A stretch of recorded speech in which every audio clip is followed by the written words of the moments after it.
Welcome to Praveen tech tips. So ఇవాళ video వచ్చేసరికి అయితేనేమో స్పెసిఫిక్గా AMD వాళ్ళది 8600G ప్రాసెసర్ సంబంధించిన పీసీ బిల్డ్ అయితే చేస్తున్నాం. చిన్న రిక్వెస్ట్ ఏంటంటే ఛానల్ని సబ్స్క్రైబ్ చేసుకొని తొబ్బిలోకని అయితే ప్రెజెంట్ లేటెస్ట్ అప్డేట్స్ కోసం. సో ఫ్రెండ్స్, ఇక్కడ మీరు ఆన్ ద స్క్రీన్ మీద చూసుకుంటే AMD వాళ్ళది Ryzen 5 8600G ప్రాసెసర్ ఇక్కడ మనల్ని మెన్షన్ చేసారు విత్ రేడియన్ గ్రాఫిక్స్ అనేసి. సో లేటెస్ట్ ప్రాసెసరే, పాతది కూడా కాదు, కొత్తదే. అండ్ ఇక్కడ ప్రైస్ చూసుకోవచ్చు. నేను లాస్ట్ టైం అప్డేట్ చేసినప్పుడేమో 25,000 ఉండే అనమాట. సో ఇప్పుడు 22,000 అంటే అన్న 2,680 అంటే 22,000 పెట్టుకోండి. మీ ఎందుకు అంటే మీరు రౌండ్ ఫిగర్ అవుతుంది. ప్లస్ మన వాళ్ళు ఇంకేమైనా ట్రాన్సాక్షన్స్ అవి తలకాయ నొప్పి ఎందుకు అనేసి 22,000 అయితే ఫిక్స్ పెట్టుకోండి. కారణం ఏంటంటే ఇది వేదాంత అనమాట. So offline sellers, so Amazon కానీ లేకపోతే ఫ్లిప్కార్ట్లో ప్రాసెసర్ ఇంకా రాలేదు. సో అప్పట్లోకి వచ్చినాక సపరేట్ ఇంకో వీడియో అయితే చేస్తాను. ప్రస్తుతానికి మీరు ఈ ప్రాసెసర్ ఏదైతే ఉందో ఆఫ్లైన్లో వెతకాల్సిందే, కంపల్సరీ ఆఫ్లైన్ అనమాట. అందుకే ఆఫ్లైన్ అనేసి అయితే స్టార్టింగ్లోనే మెన్షన్ చేసేసిన. ప్రైస్ 21,680 రూపాయలు ఉంది.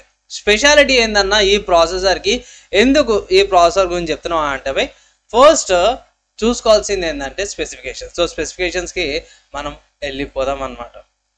సో ఇది AMD వాళ్ళ అఫీషియల్ వెబ్సైట్ అన్నమాట. ఇక్కడ నుంచి మనం స్పెసిఫికేషన్ చెక్ చేసుకోవచ్చు. ఇక్కడ స్టార్టింగ్లోనే మన వాళ్ళు మెన్షన్ చేసేసి ఇక్కడ AMD Ryzen 5 8600G with Ryzen AI the ultimate all in one desktop processor with radian graphics 760M గ్రాఫిక్స్తో పాటు క్యాపబిలిటీస్ వస్తుంది. అంటే ఈ ప్రాసెసర్లో ఏఐకి సంబంధించిన ఫీచర్స్ ఉన్నాయి. And also AMD radian 760M కూడా ఉంది. అంటే RDNA3తో పాటు వచ్చే గ్రాఫిక్స్ కూడా వస్తుంది అనమాట. అంటే సపరేట్ గ్రాఫిక్ కార్డ్ యూజ్ చేయాల్సిన అవసరం లేదు. అట్లా అని చెప్పేసి 120, 130, 240, 200, 800 అట్లా రాదు. కానీ మినిమం లైక్ 720pలా మీడియం సెట్టింగ్స్లో 60 FPS స్టేబుల్ వస్తుంది అనమాట. లేకపోతే లో టెక్స్చర్స్తోనా లేకపోతే మిగతాన్ని ఆపేసుకొని మీడియం టెక్స్చర్స్తోనా మిగతాన్ని లో సెట్టింగ్స్లో పెట్టుకుంటే మీకు 60 FPS స్టేబుల్ FPS అయితే వస్తుంది అనమాట. మంచి ప్లేయబుల్ ఎక్స్పీరియన్స్ అయితే కొంత, లేదంటే 30 FPS అయితే ఈజీగా వచ్చేస్తుంది స్మూత్గా. ప్రాసెసర్ కాడికి వెళ్ళిపోదాం. సో ఇది 8000 సిరీస్ ప్రాసెసర్ అన్నమాట. Zen 4 ఆర్కిటెక్చర్ మీద తయారు చేసారు. 6 కోర్స్ వస్తున్నాయి, మల్టీ థ్రెడింగ్ ఉంది. సో 12 థ్రెడ్స్తో పాటు వస్తుంది. బేస్ 4.3 GHz, బూస్ట్ 5 GHzకి వెళ్తుంది. ఇక్కడ క్యాచ్ ఫైల్ చూసుకోవచ్చు, 22 MB క్యాచ్ ఫైల్ ఉంది. పవర్ కన్జంప్షన్ మాత్రం 65 వాట్స్. కానీ ఇక్కడ ఏంటంటే 45 నుంచి 65 మధ్యలో ఫ్లక్చువేట్ అయితే కాన్ఫిగర్ చేసుకోవచ్చు అనేసి అయితే అంటారు. ఇది TSMC వాళ్ళది 4 nm FinFET టెక్నాలజీతో తయారు చేసిరు అన్నమాట. అన్లాక్డ్ ప్రాసెసర్ మీరు ఏమైనా చేసుకోవచ్చు. అండ్ AMD వాళ్ళది ఎక్స్పో మెమరీ అనమాట. మెమరీ ఓవర్క్లాకింగ్ అని అంటారు కదా, అది ఉంది. ప్రెషన్ బూస్ట్, ఓవర్ డ్రైవ్ అది ఉంది. కర్వ్డ్ ఆప్టిమైజేషన్, వోల్టేజ్ ఆఫ్సెట్, ఇవి మీకు కొంచెం ప్రొఫెషనల్స్ కిందకి వెళ్ళిపోతుంది. అయినా నేను చెప్తున్నా ప్రెషన్ బూస్ట్ ఇవన్నీ కూడా ఉన్నాయి. అండ్ ఇక్కడ మీరు చూసుకుంటే ఇన్స్ట్రక్షన్ సెట్స్ అంటారు. x86 అండ్ 64 ఉంది. ఇక్కడ ఎక్స్టెన్షన్ చూసుకోవచ్చు AVX2, AVX512, FMA3 and SSC 4.2, SSC-A, SSC3 అవన్నీ ఇన్స్ట్రక్షన్ సెట్స్ ఉన్నాయి. మ్యాక్స్ టెంపరేచర్ చూసుకుంటే 95 degrees అనమాట. అండ్ ఇక్కడ మెయిన్ గమనిస్తే మాత్రం ఇది రీసెంట్గానే జనవరిలో రిలీజ్ అయింది అనమాట. అంటే దగ్గర 3 నెలలు అయింది అనుకోవచ్చు. సో జనవరిలో రిలీజ్ అయింది కాబట్టి ప్రైస్ కూడా కొంచెం ఎక్కువనే ఉంది. ఒక సంవత్సరము లేకపోతే 2 సంవత్సరాలు అవుతాయి. దీని ప్రైస్ అనేది తగ్గే అవకాశం అయితే ఉందన్నమాట. ఇక్కడ ఆపరేటింగ్ సిస్టమ్ చూసుకుంటే మాత్రం ఏ దేనికి సపోర్ట్ చేస్తుందంటే Windows 11 64-bit edition, Windows 10 64-bit, RHAL, Ubuntu, Linux అవన్నీ కూడా సపోర్ట్ చేస్తుంది అనమాట. సో ఇక్కడ కనెక్టివిటీ గురించి, పోర్ట్స్ గురించి అవన్నీ కూడా చూసుకోవచ్చు. PCI 4.0తో పాటు వస్తుంది, 20 lanesతో పాటు వస్తుంది. And boot, RAID 1, RAID 0 supports ఉన్నాయి. DDR5 RAM support, dual channel memory support ఉంది. మ్యాక్సిమం ఎంత సపోర్ట్ చేస్తారు ర్యామ్ అంటే మన వాళ్ళు అఫీషియల్గా మెన్షన్ చేసి ఏంటంటే 256 GB ర్యామ్ సపోర్ట్ ఉన్నాయి. అండ్ ఇక్కడ ర్యామ్ చూసుకోవచ్చు DDR5 3600, DDR5 3600, DDR5 5200, DDR5 5200 MHz frequency మీద కూడా ర్యామ్ సపోర్ట్ ఉన్నాయి. ఇండికేటర్ గ్రాఫిక్స్ చూసుకుంటే మాత్రం AMD రేడియన్ 760M అనమాట. 8 కోర్స్ వస్తున్నాయి. ఫ్రీక్వెన్సీ చూసుకుంటే 2800 MHz ఫ్రీక్వెన్సీ ఉంది. DirectX 12 సపోర్ట్ ఉంది. డిస్ప్లే పోర్ట్ కంపాటబిలిటీ ఉంది. అడాప్టివ్ సింక్ ఉంది. HDR మెటల్ ఉంది. ఇక్కడ మీరు రెజల్యూషన్స్ కూడా చూసుకోవచ్చు. ఇవి నేను చెప్పాల్సిన అవసరం లేదు, సపరేట్ పాస్ చేసుకోవచ్చు. చూసుకోండి. HDMI వర్జన్ 2.0 ఇక్కడ డిస్ప్లే పోర్ట్స్ కానీ అవన్నిటి కూడా సపోర్ట్స్ అయితే ఉన్నాయి. మ్యాక్సిమం 4 డిస్ప్లే సపోర్ట్స్ అయితే చేస్తుంది అనమాట. అండ్ ఇక్కడ వీడియోకి సంబంధించిన డీకోడింగ్, ఎన్కోడింగ్ అండ్ ఇక్కడ AV1 సపోర్ట్స్ అండ్ 4K దాకా సపోర్ట్స్ ఉన్నాయి అనేసి అవన్నీ కూడా కోడింగ్స్ అవన్నీ కూడా ఈ ప్రాసెసర్లు అవైలబుల్ ఉన్నాయి. అంటే ఇక్కడ AV1 కోడింగ్స్, డీకోడింగ్స్ ఉంటాయి. ఇట్లా మీకు ఏంటంటే సపరేట్గా కొన్ని గ్రాఫిక్ కార్డులకు సపరేట్ కాకుండా ఈ ప్రాసెసర్ నుంచే కొన్ని వీడియో ఎడిటింగ్స్ కూడా చేసుకోవచ్చు అన్నమాట. కమింగ్ టు మెయిన్ వచ్చేసి AI అనమాట. సో AMD వాళ్ళది Ryzen AI అయితే అవైలబుల్ ఉందన్నమాట. ఇది ఇంకా అవైలబుల్ ఉంది. అప్ టు 16 టాప్ పర్ఫార్మెన్స్ అయితే తీసుకొస్తుంది అనమాట. సో ఇక్కడ సెక్యూరిటీ అంటే AMD enhance voice production, NXT bits అవన్నీ ప్రొడక్షన్స్ అవన్నీ కూడా వీళ్ళు ప్రొవైడ్ చేస్తారు అన్నమాట. సో మంచి ఫ్యూచర్ ప్రూఫ్ ప్రాసెసర్ అనమాట. నెక్స్ట్ ఈ ప్రాసెసర్ కంపాటబుల్ అయ్యే మదర్ బోర్డ్కి వెళ్ళిపోదాం. సో మదర్ బోర్డ్ వస్తారు కదా, MSI నుంచి తీసుకున్నాం. MSI Pro B650MP mother board అన్నమాట. ఇది మైక్రో ATX మదర్ బోర్డు, చిన్నగానే స్మాల్ ఫ్యాక్టర్తో పాటు వస్తుంది. మెయిన్ చూసుకుంటే ఇక్కడ VRMస్కి సపరేట్గా హీట్ సింక్ అయితే ప్రొవైడ్ చేసినారు. నార్మల్ మదర్ బోర్డ్ కంటే జర బాగుంటుంది. అండ్ ఇక్కడ ప్రాసెసర్ అయితే పెట్టుకోవచ్చు అన్నమాట. 4 RAM స్లాట్ అన్నమాట. కొంచెం కాస్ట్ కూడా ఎక్కువ ఉంది. కాస్ట్ చూసుకుంటే దగ్గర 12,000 అనుకోవచ్చు. అంటే 11,488 రూపాయలు. సో 500 తేడాతో వస్తుంది. కానీ అప్గ్రేడ్ చేసుకోవచ్చు అన్నమాట. RAM స్లాట్లో పెట్టుకోవచ్చు. దగ్గర మీరు 8888 పెట్టుకున్నా కూడా 32 అట్లా వచ్చేస్తుంది. లేకపోతే 64 దాకా కూడా పెట్టుకోవచ్చు అనమాట. ర్యామ్స్ పవర్ కనెక్టర్ ఉంది. అండ్ ఇక్కడ M.2 స్లాట్ ఉంది. PCI స్లాట్స్ 2 ఉన్నాయి. M.2 స్లాట్ 2 ఉన్నాయి. ఒక గ్రాఫిక్ కార్డ్ స్లాట్ ఉంది అనమాట.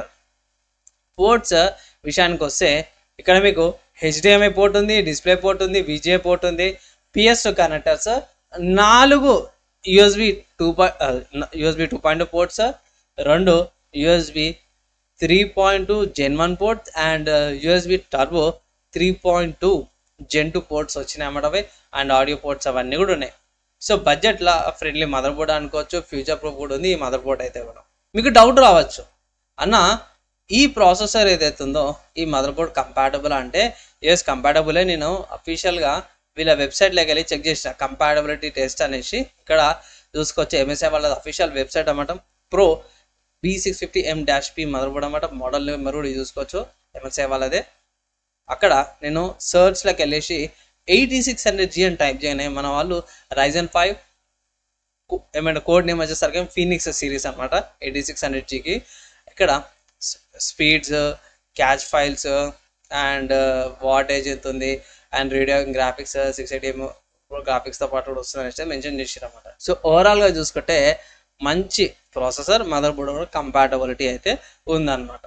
సో మీరు యూజ్ చేసుకోవచ్చు. నెక్స్ట్ ర్యామ్కి వెళ్ళిపోతాం. సో ర్యామ్కి వచ్చేసరికి అయితే కార్సైర్ అనమాట. Vengeance RAM DDR5 normal DDR4 కూడా DDR5 ర్యామ్ 16GB 5200 MHz అనమాట.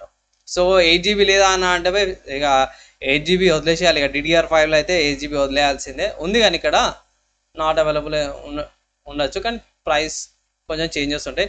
సో నేనేమంటానంటే 8GB కంటే 16GB బెటర్ బై. సో కొంచెం ఫ్యూచర్ ప్రూఫ్ కూడా ఉంటుంది అన్నమాట. సో అందుకే DDR5 బెటరు. DDR5 మెమరీ తీసుకోమనేసి అయితే రికమెండ్ చేస్తాం. పెద్దగా ఏముండదు. ఓన్లీ హీట్ సింక్తో పాటు ఒకటే వస్తుంది అనమాట ఈ ర్యాము. మీరు సపరేట్గా RGB అనేసి లైక్ ఇక్కడ మనకి కింద ఆప్షన్స్లో చూపిస్తారు కదా, ఇక్కడ RGB లాగా కనిపిస్తుంది కదా, ఈ RGB లాంటివి తీసుకోవాల్సిన అవసరం ఏమీ లేదు. అండ్ బాక్స్ ఇలా ఈ బాక్స్ పీస్ ఇట్లా వస్తుంది అన్నమాట. ఫ్రంట్లో లుక్ ఉంటుంది. ఇది జస్ట్ హీట్ అనేది రెగ్యులేట్ చేస్తాం అన్నమాట. ప్రైస్ కొంచెం ఎక్కువనే ఉంది, 4,699 రూపాయలు. కానీ మేనేజ్ చేసుకోవచ్చు. DDR5 కాబట్టి ఫ్యూచర్ ప్రూఫ్ ఉంటుంది. నెక్స్ట్ చూసుకుంటే స్టోరేజ్ అన్నమాట. స్టోరేజ్ చూసుకుంటే మాత్రమే చాలా రోజులు నేను చెప్తున్నా ANSI స్పోర్ట్స్ది M.2 తీసుకోమని. సో నేను యూజ్ చేస్తున్నా కాబట్టి ఇవి రికమెండ్ చేస్తున్నా. అండ్ ఇక్కడ 512GB M.2 అనమాట. సో OSకి సాఫ్ట్వేర్ ఇన్స్టాలేషన్స్కి 512GB తీసేసుకోండి. 3,500 అనమాట. యాక్చువల్లీ దీని ప్రైస్ తక్కువ ఉండే ఈ మధ్యకాలంలో ప్రైస్ అనేది ఇంక్రీజ్ అయిందన్నమాట. ఎక్కడ పెట్టుకోవచ్చు అంటే మదర్ బోర్డ్ ఉంది కదా, సో ఇక్కడ మీకు చూపించేస్తాను. సో మదర్ బోర్డ్ ఇక్కడ గ్రాఫిక్ కార్డ్ పైన ఒక స్లాట్ ఉంది. లేదు అంటే ఇట్లా PCI స్లాట్స్ ఉన్నాయి కదా, ఇక్కడ ఒక స్లాట్ ఉంది అనమాట. 2 M.2s అయితే పెట్టుకోవచ్చు మీరు. ఈ M.2 కాకుండా మీకు ఇంకొకటి కూడా ఉంది, SSD కూడా ఉంది అనమాట. ఇది SATA SSD అనమాట. సో ఇది 1TB తీసుకున్నా. సో దీంట్లో ఏం చేస్తారంటే ఫస్ట్ M.2లో సాఫ్ట్వేర్స్ అండ్ ఆపరేటింగ్ సిస్టమ్ ఉంటుంది. శాటాలో వచ్చేసరికి మీకు గేమ్స్, ఇంపార్టెంట్ ఫైల్స్ ఏమైనా ఉన్నా సరే కూడా శాటాలో వేసేసుకోండి. ఇంతకుముందు ఒక హార్డ్ డిస్క్ రికమెండ్ చేస్తుండే కానీ ఇప్పుడు హార్డ్ డిస్క్ తీసుకోవట్లేరు, చాలామంది కూడా రికమెండ్ కూడా చేస్తలేరు. ఇది కొంచెం ఫాస్ట్ ఉంటుంది కాబట్టి ఇది రికమెండ్ చేస్తున్నా. అండ్ రీసెంట్గా వచ్చిన కొన్ని గేమ్స్ కూడా కంపల్సరీ SSD అయితే అంటారు అన్నమాట, అందుకే ఇది మెన్షన్ చేయాల్సి వస్తుంది. అండ్ రీసెంట్గా వచ్చిన గోస్ట్ ఆఫ్ సుషిమా కొన్ని సిస్టమ్ రిక్వైర్మెంట్స్ సంబంధించిన ఇంకో న్యూస్ కూడా వచ్చిండే. ఆ న్యూస్ ఒకసారి చెక్ చేయండి, నా టెక్నిక్స్లో అవైలబుల్ ఉంటాయి ఇన్ఫర్మేషన్. అండ్ దాని తర్వాత మేము నెక్స్ట్ చూసుకుంటే మనకి పవర్ సప్లై. పవర్ సర్ వాళ్ళది MWE 650 bronze V2 power supply అనమాట. నేను ఇదే సిరీస్లో 450 వాట్స్ పవర్ సప్లై యూజ్ చేస్తాను. ఇది 650 వాట్స్ అనమాట. మీకు 5 years దాకా వారంటీ వస్తుంది, 5 సంవత్సరాల దాకా ఏ ప్రాబ్లం ఉండదు. నేను తీసుకొని దగ్గర 2.5 సంవత్సరాలు అయిపోయింది. ఈ పవర్ సప్లై నుంచి అయితే ఇంతవరకు ఒక ప్రాబ్లం కూడా రాలే. కాస్ట్ ఎక్కువ ఉంది, 5,000 అనొచ్చు. నేనైతే 450 వాట్స్ అయితేనేమో మీకు 4,000కి వస్తుండే. కానీ ఇక్కడ మెయిన్ ప్రాబ్లం ఏంటంటే ఈ పవర్ సప్లై నార్మల్గా వేరే పవర్ సప్లైస్ తో పెద్ద ప్రాబ్లం ఏంటంటే ఆ పవర్ సప్లైస్ పుట్టుకని కాలిపోతుండే. లైక్ కొన్ని ఇండెక్స్ అని, ఐబాల్ అని, జేబియాన్ అని కొన్ని తీసుకున్నాను నేను. ఈవెన్ జెబ్రానిక్స్ కూడా తీసుకున్నా. జెబ్రానిక్స్ వాళ్ళ సర్వీస్ బాగుండే కాబట్టి ఈజీగా సాల్వ్ చేయగలను. కానీ మీదేవైతే ఇట్లా ఇండెక్స్ అని, ఐబాల్, లైక్ జెబిన్ ఇట్లాంటి బ్రాండ్స్లో కొంచెం ప్రాబ్లం ఫేస్ చేయాల్సి వచ్చింది సర్వీస్ సెంటర్ షిఫ్ట్ అవ్వడం వల్ల. అదొకటి ఎక్కువ ఇబ్బంది అనమాట. ప్రస్తుతానికి అయితే ప్రాబ్లం అయితే ఏం లేదు. అండ్ ఇక్కడ మెయిన్ ఏంటంటే 120mm ఫ్యాన్ మంచి కూలింగ్ అయితే ప్రొవైడ్ చేస్తుంది అనమాట. అండ్ ఇక్కడ ఇంటర్నల్గా కాంపోనెంట్స్ ఏవైతే ఉన్నాయో మంచి క్వాలిటీతో తయారు చేసిన కాంపోనెంట్స్ అనమాట. సో మీకు వాల్యూ ఫర్ మనీ కాంపోనెంట్స్ ఈజీగా 5 years దాకా వస్తాయి అన్నమాట.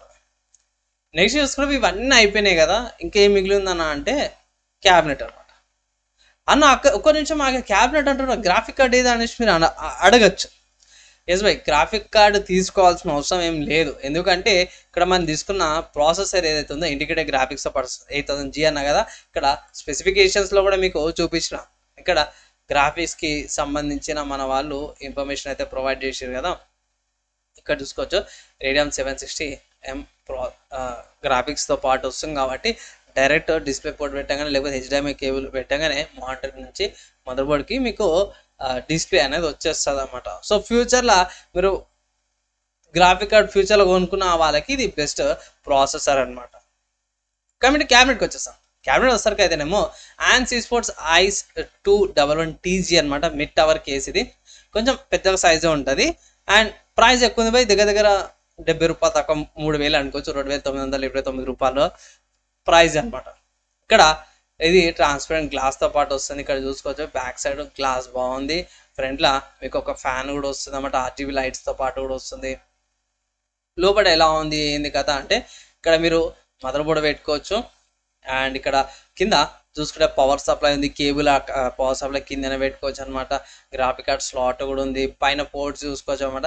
ఇక్కడ మెయిన్ చూసుకుంటే పవర్ పోర్ట్ ఉంది, USB పోర్ట్స్ ఉన్నాయి, restart button and audio and mic పోర్ట్స్తో పాటు కూడా పైన మంచిగా అయితే వస్తుంది. ఇంకో మంచి విషయం ఏంటంటే పైన ఫ్రంట్ టాప్లా ముంగట అండ్ ఆల్సో కింద వెంటిలేషన్ కూడా చాలా ఎయిర్ ఫ్లో అయితే ప్రొవైడ్ చేస్తారు అన్నమాట. మంచి క్యాబినెట్ అయితే వస్తుంది, పక్కా తీసుకోవాల్సిన క్యాబినెట్. సో ఇవన్నీ అయిపోయినాయి కదా, ప్రైస్ ఎంత అసలు ఈ కాంపోనెంట్స్ అన్నిటి కలిపి ఎంత ప్రైస్ పడుతుంది అంటే నేను ఆల్రెడీ క్యాలిక్యులేటర్ తీసేసి ప్రైస్ అంతా కూడా యాడ్ చేసినవి ఒకటి ఈక్వల్ టు అని క్లిక్ చేయగానే చూద్దాము ఎంత 54,851 రూపాయలు అనమాట. పెట్టచ్చా అన్న అంటే ఈ ప్రైస్కి పెట్టచ్చు. కానీ ఇక్కడ మెయిన్ చూసుకుంటే ప్రాసెసర్ కాడ మీకు ఒక కొత్తది కాబట్టి ప్రైస్ ఎక్కువ ఉంది. నార్మల్గా అయితే 16-17 వేల మధ్యలో రావాలా, మనకి 22-23 వేల మధ్యలో వస్తుంది అనమాట ఆఫ్లైన్లో. సో ఇది ఒకటి డ్రాబ్యాక్, కానీ ఫ్యూచర్ ప్రూఫ్ ఉంటుంది. సో ఒకవేళ ఇట్లా మీరు తీసుకోవాలి అంటే ఇట్లా బెస్ట్ వాల్యూ ఫర్ మనీ 55,000 లోపల ఒక మంచి PC బిల్డ్ అనమాట. ఫ్యూచర్ ప్రూఫ్ ఉంటుంది. తర్వాత మీకు పైసలు తక్కువ అయిపోయినాక మీరు తక్కువది లేకపోతే డీసెంట్గా ఉన్న గ్రాఫిక్ కార్డ్ తీసుకోవచ్చు. లైక్ 3050 తీసుకోవచ్చు, 3080 తీసుకోవచ్చు, లేకపోతే 6500 XT తీసుకోవచ్చు. ఇలాంటి మంచి గ్రాఫిక్ కార్డులు మీరు పర్చేస్ చేసుకోవచ్చు అన్నమాట. సంవత్సరం తర్వాత కూడా తీసుకోవచ్చు అన్నమాట. అట్లని చెప్పేసి ఈ ప్రాసెసరు మంచిది కాదని కాదు. ఈ ప్రాసెసర్లో కూడా మీరు గేమింగ్, ఎడిటింగ్, లైవ్ స్ట్రీమ్స్ అవన్నీ కూడా చేసుకోవచ్చు. ఇక్కడ మీరు స్పెసిఫికేషన్స్లో చూసినప్పుడు ఇక్కడ రెజల్యూషన్స్ ఉన్నాయి, హెచ్డిఆర్ మెటా డేటా సపోర్ట్స్ కూడా ఉన్నాయి, అండ్ ఆల్సో కోడెక్స్ కూడా ఉన్నాయి. AP1 కోడెక్స్ ఇవన్నీ కూడా కోడెక్స్ అనమాట. సో కోడెక్స్ ఏం చేస్తాయి అంటే వీడియో ఎడిటింగ్ అప్పుడు చాలా యూజ్ అవుతాయి. సో ఇలా మంచి ఫీచర్స్తో పాటు వస్తుంది. అండ్ ఆల్సో మెయిన్ ఇంపార్టెంట్ ఏంటంటే ఏఐ రెడీ కూడా ఉందన్నమాట. ఏమైనా ఏఐ టాస్క్లు చేసుకోవాలన్నా సరే ఇది ఇంకొంచెం ఈజీగా సింప్లిఫైగా చేసుకోగలుగుతుంది. సో ఫ్యూచర్ ప్రూఫ్ ప్రాసెసర్ అనమాట. ఏంటంటే 50,000కి వస్తుంది. కాస్ట్ కొంచెం ఎక్కువనే, కానీ ఫ్యూచర్ ప్రూఫ్ ఉండాలంటే వాల్యూ ఫర్ మనీ పీసీబీలు అనమాట. అండ్ మంచిగా చెప్తున్నా, ఈ పీసీబీలు వచ్చేసరికి ఒక చిన్న గైడ్ లాగానే మీరు ఈ కాంపోనెంట్స్ యొక్క ప్రైస్ ఏదైతే ఉందో అమెజాన్లో చూపించిన ప్రైస్ ఫ్లక్చువేట్ కావచ్చు, అంటే ఎక్కువ కావచ్చు తక్కువ కావచ్చు, కంపల్సరీ ఇదే ప్రైస్ ఉండాల్సిన అవసరం అయితే ఏం లేదు. ఇక్కడ చూసిన క్యాబినెట్ యొక్క ప్రైస్ తర్వాత 2,000 కావచ్చు. ఆఫర్స్ని బట్టి ప్రైజెస్ చేంజ్ అవుతాయి. సో దానికోసం అయితే పక్కా ఇదే ప్రైస్ని చూసుకోకండి, ఆఫ్లైన్లోకి వెళ్ళి చెక్ చేయండి ఒకసారి. అది నా అడ్వైజ్ అనమాట. ఆఫ్లైన్లో తక్కువ దొరుకుతుందంటే అక్కడ పర్చేస్ చేసుకోమని ఒక చిన్న టిప్ కూడా ఇస్తున్నాను. కానీ నేను నచ్చింది పీసీబీలు యూస్ఫుల్ అయిందంటే ఒక లైక్ అండ్ ఒక షేర్ అయితే చేయండి. సో ఫ్రెండ్స్, ఈ వీడియోలో చూపించే పీసీ సంబంధించిన పార్ట్స్ ఏవైతే ఉన్నాయో కొన్ని ఆఫ్లైన్లో కొన్ని దొరకకపోవచ్చు, కొన్ని దొరకవచ్చు. మోస్ట్లీ ఇది లిస్ట్ ఏదైతే ఉందో పేపర్ మీద రాసుకొని ఇక్కడ నోట్ చేసుకొని ఆఫ్లైన్లోకి వెళ్ళి నేను చూపించిన అమెజాన్లో వేరే వెబ్సైట్స్ ఉన్న ప్రైస్కి ఆఫ్లైన్ ప్రైస్కి కంపేర్ చేసుకొని తక్కువ చేసుకొని బార్గెన్ చేయండి. తక్కువకి వచ్చింది అనుకోండి ఆఫ్లైన్లో పర్చేస్ చేసుకోవచ్చు నేను రికమెండ్ చేస్తున్నాను. ఎందుకంటే వాళ్ళు కొంచెం డిస్కౌంట్స్ అవన్నీ ఇస్తారు కాబట్టి. అండ్ ఇంకో మంచి విషయం ఏంటంటే ఇది ఫ్యూచర్ ప్రూఫ్ ఉంటుంది. దబ్బున మీరు గ్రాఫిక్ కార్డ్ పెట్టుకోవాలన్నా సరే కూడా ఈ పీసీబీలో గ్రాఫిక్ కార్డ్ కూడా పెట్టుకోవచ్చు అనమాట. జర మంచిది, 1 సంవత్సరం 2 సంవత్సరాల తర్వాత కూడా ఒక మంచి గ్రాఫిక్ కార్డ్ పెట్టుకుంటే ఈజీగా అప్గ్రేడ్ కూడా అయిపోతుంది అనమాట. ఫ్యూచర్ ప్రూఫ్ కూడా ఉంది. సో ఎలా అనిపించింది అండ్ యూస్ఫుల్ అయిందా లేదా ఈ పీసీబీలు అనేసి కింద కామెంట్ చేయండి. అండ్ ఈ వీడియోకి అయితే నెక్స్ట్ వేళ కలుసుకుందాం.